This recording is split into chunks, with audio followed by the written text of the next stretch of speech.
It's time for The Verdict. The Verdict is a lively discussion of current events and legal issues pertinent to Oklahomans. The Verdict is hosted by Kent Myers and Mick Cornett. It's time for The Verdict.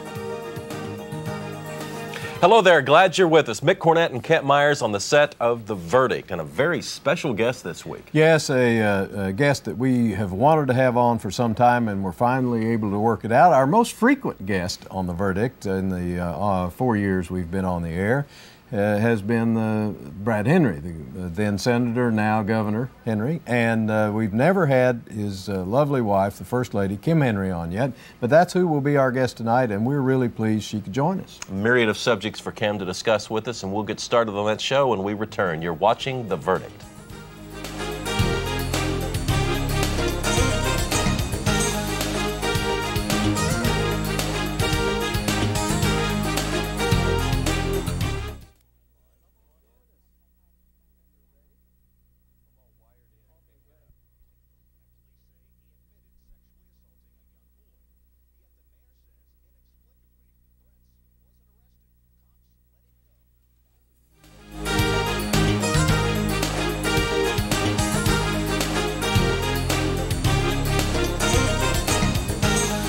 Welcome back to the set of The Verdict. Mick Cornett with Kent Myers, and Kent's going to introduce our guest.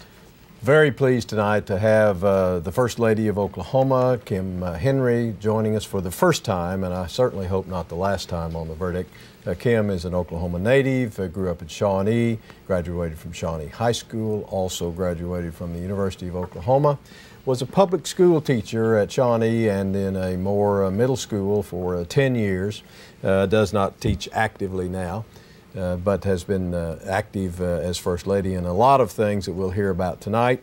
She is a 2004 Award of Distinction winner from the University of Oklahoma College of Education.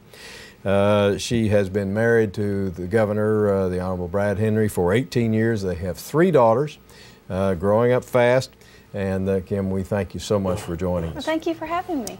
Grew up in Shawnee. Yes, yes. Served as a Shawnee teacher. Wolf. Shawnee Wolves, yes. We won state championship last year, big time, first time in 30 years. Well, congratulations on that. Yeah, it was exciting. Shawnee Wolves beat us all the time, as I recall, when I was in high school. Yeah, they've had a very fine good history. Yes. Do you miss not teaching? Yes, I do. I love the classroom. I love the interaction with the students.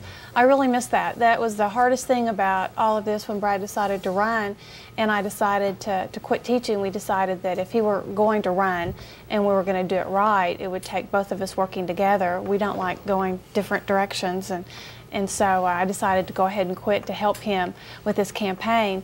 And that was hard to do, to give up a job you absolutely love. I don't think very many people out there can say they just absolutely love their job. And I love teaching. Well, you taught both high school and middle school yes, level. Which did you like? High school. High school. I taught juniors and seniors my last 8 years at Shawnee High School.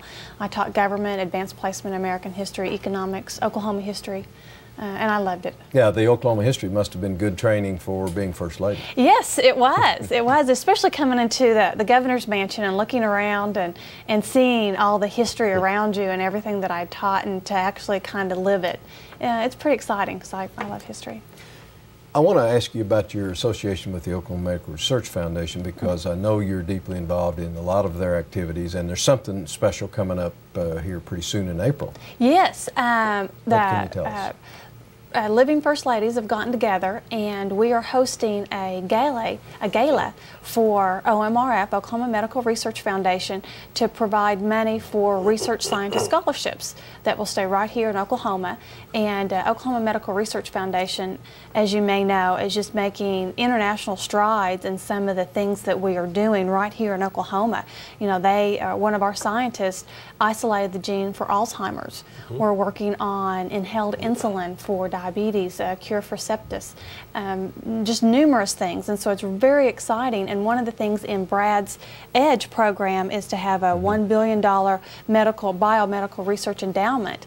And so this just goes right along into making Oklahoma the research capital of the Plains. Well, it's April 8th. It's April 8th, and yes. Where's it going to be? It's going to be at the Oklahoma City Golf and Country Club, and it will be hosted by myself and then Kathy Keating, Rhonda Walters, Donna Nye, and Ann Bartlett. And we're just excited to all come together for a really good cause One here in kind Oklahoma. of final follow-up question on this. The scholarships will be awarded to university level students or Yes. high school level yes, students? No, university, graduate level research.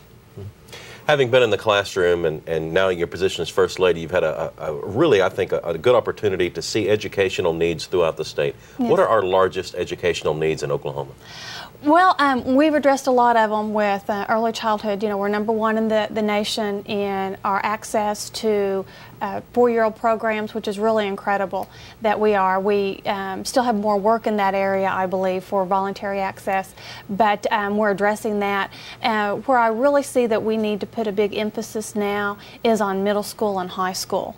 Our kids start dropping off in the middle school years for some reason in math and science, and so we need to catch them before they fall behind and give them the skills that they need and help them, give them the tools with which to succeed in the middle school years, so then when we get to high school we can legitimately require tougher graduation requirements and really do a lot of reform in our schools. Well, as a former middle school teacher, being a little more specific if you can, what do we need to do differently than we're doing now? Well, where the statistics are showing us that we're kind of falling behind is in math in middle school.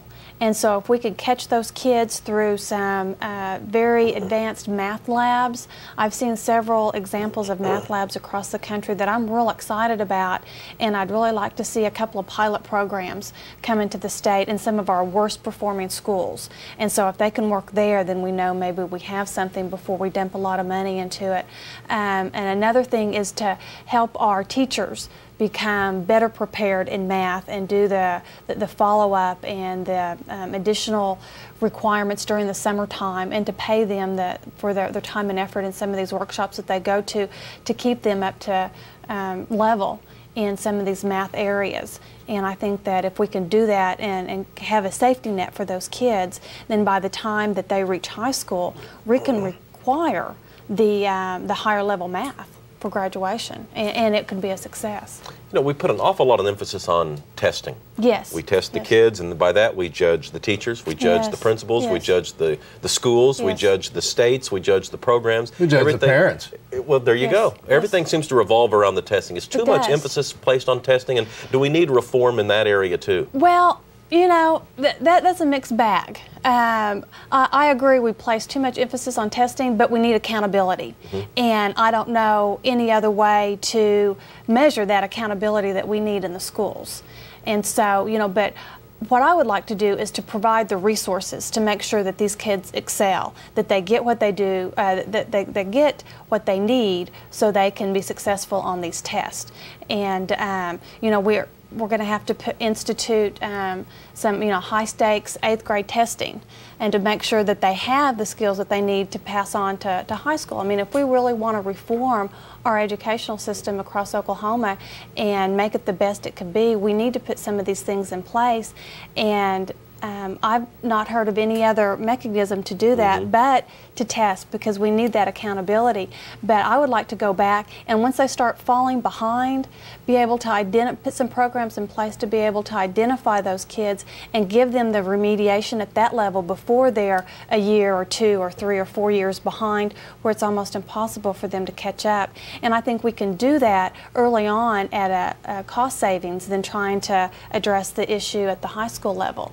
And that's what I'd like to see is some reforms in the middle school, and give those teachers the tools that they need to help those kids excel.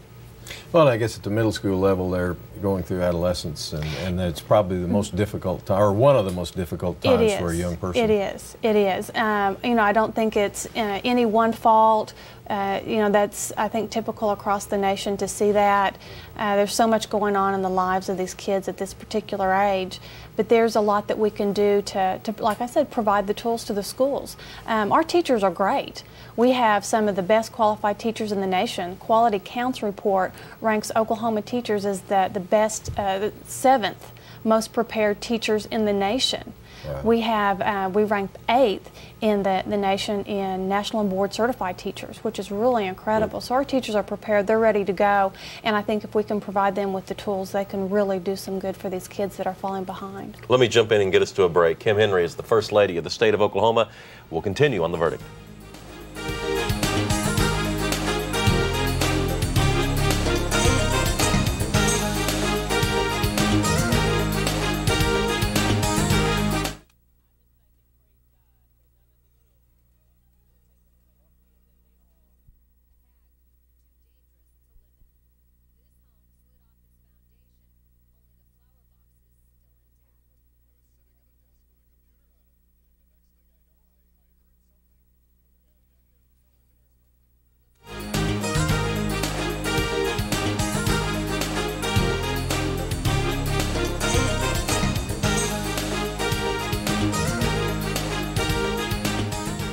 Welcome back to the set of The Verdict. Mick Cornett and Kent Myers, and this week's guest is First Lady Kim Henry, and we discussed a lot of the educational issues that she's involved in the first segment. And here we're going to get a little more to the personal side of the First Lady. Yes, we want to find out a little bit more about being First Lady, what's it like, what are the ups and downs about it. You've now been First Lady for 2 years. What are your major remembrances of these last 2 years, both positive and perhaps not so positive?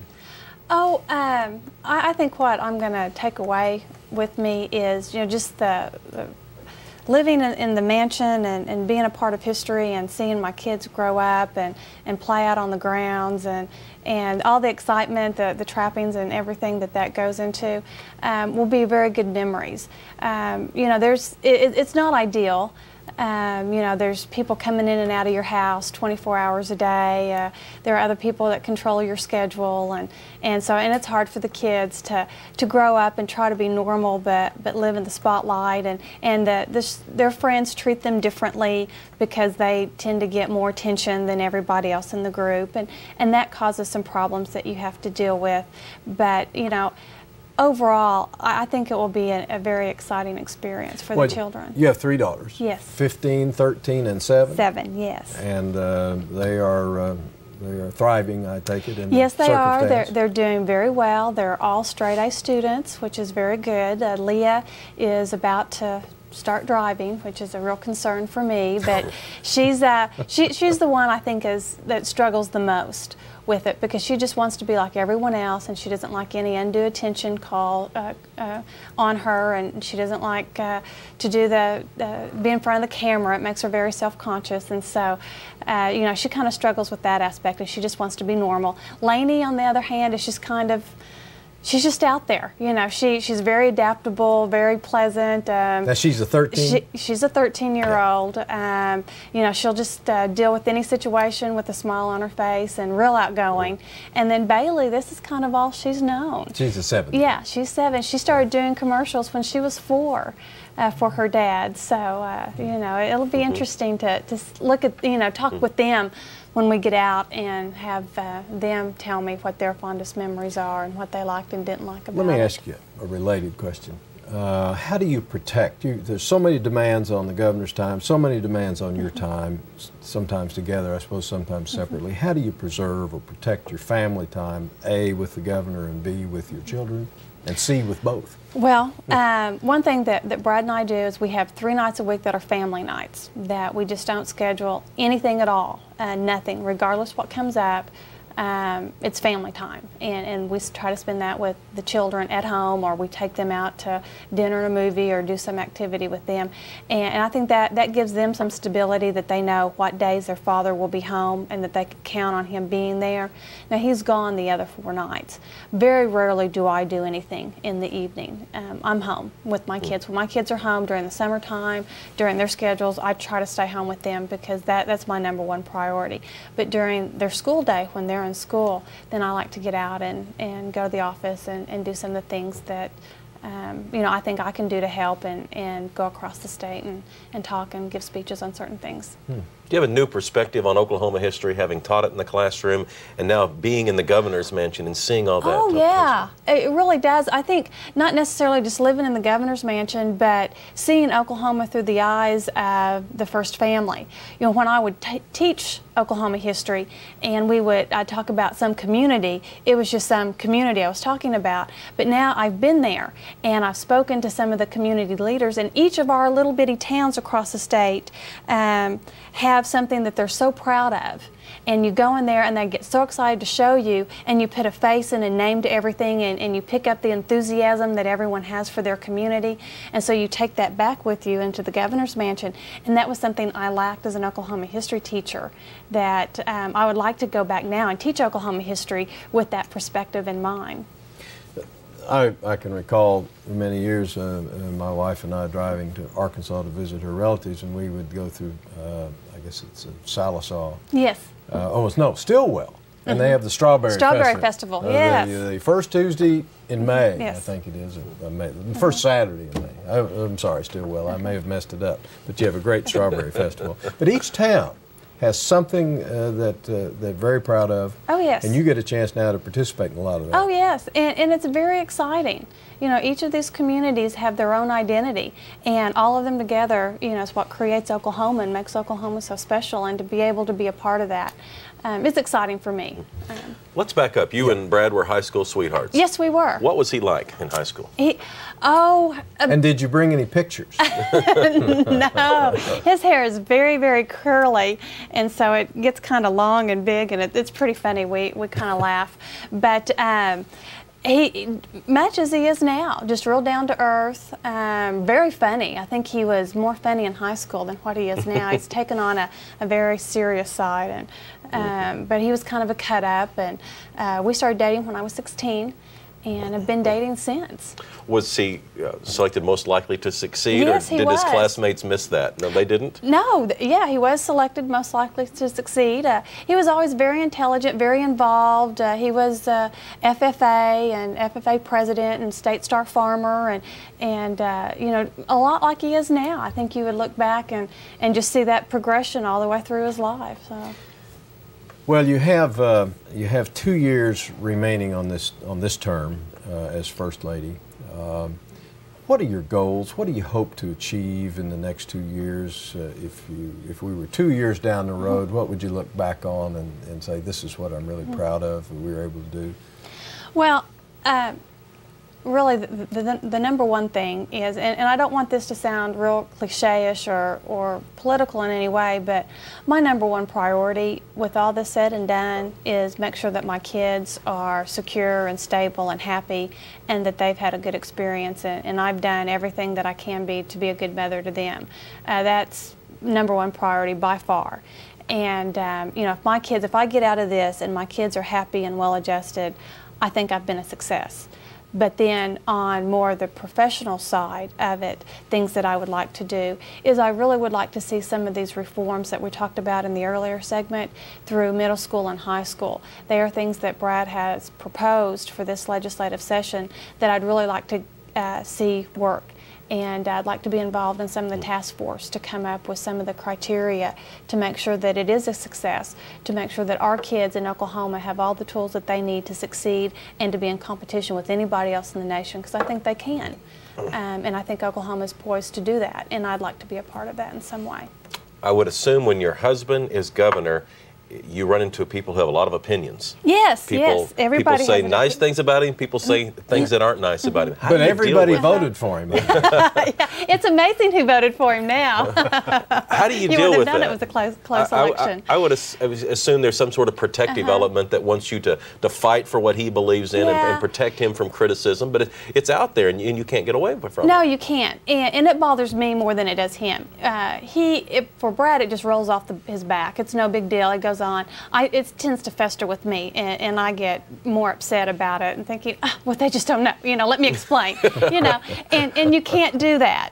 And you just kind of have to smile and take the criticism graciously and just say thank you for it. You know, you can't get into this argument with everybody. You know, I'd like to, but what I like a lot is when I'm out and people don't realize who I am, and they have something to say about Brad, and then they realize, oh my gosh, you know, who you are. But you know, mostly it's very favorable, and so that's kind of good to hear too. So. Well, Kim, you represent the state very well, and thank you for coming on the Verdict. Oh, thank you for having me. I appreciate it. Kent and I'll be back with a final word after this.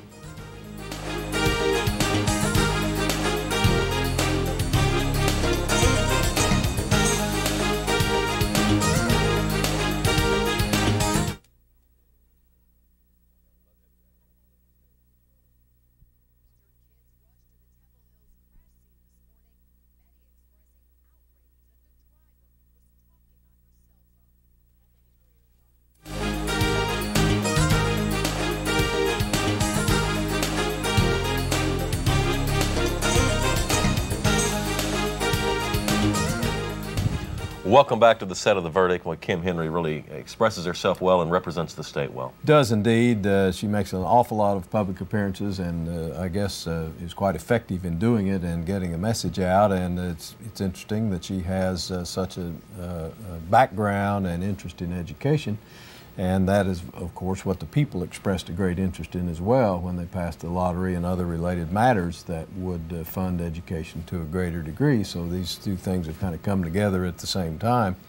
She's able to shape how those education dollars, or suggest at least how these education dollars be spent. And she's done a grand job for the first 2 years, and I'm sure she'll do the same for the last 2. And we'll have to have her on more frequently than we have. Absolutely. Speaking of these shows, next week we're going to have Drew Edmondson, the Attorney General of the state of Oklahoma, talking about the powers of the Attorney General. There's some legislation been introduced to limit those, and we'll be interested in getting Drew's views about that. Drew is outspoken and always a good guest. He is. Look forward to having him on. For Kent Myers, I'm Mick Cornett. We will see you next week on The Verdict.